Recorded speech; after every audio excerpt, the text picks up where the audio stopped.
Entertainment Tonight barely gave a passing nod to the news Milford Langan had died of a heart attack outside a liquor store on Melrose Avenue.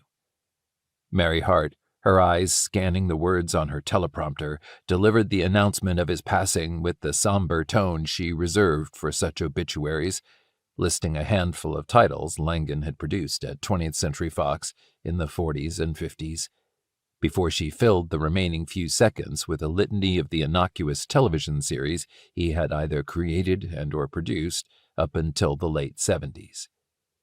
The only mention of Lillian Sinclair, his actress wife of some 41 years, was the same tired line about her suicide in 1982. No reference was made to Langan's brief association with a once promising young actor named Dexter Gaines.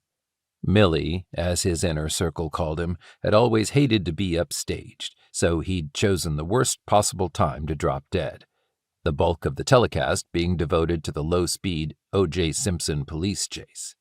For a moment, as I listened to Mary's recitation, which ended with Academy Award winner Milford Langan dead at 75, a long pent-up rage tightened my stomach, threatening to linger and consume me.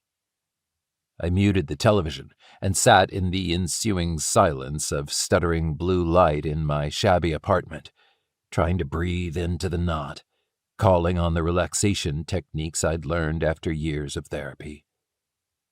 But these feelings were deep-seated and stubborn, an unhealed wound in my soul, now salted by the news he was dead. Recent events hadn't helped, as I was still struggling with my newfound status as widower at the reality-altering age of 63.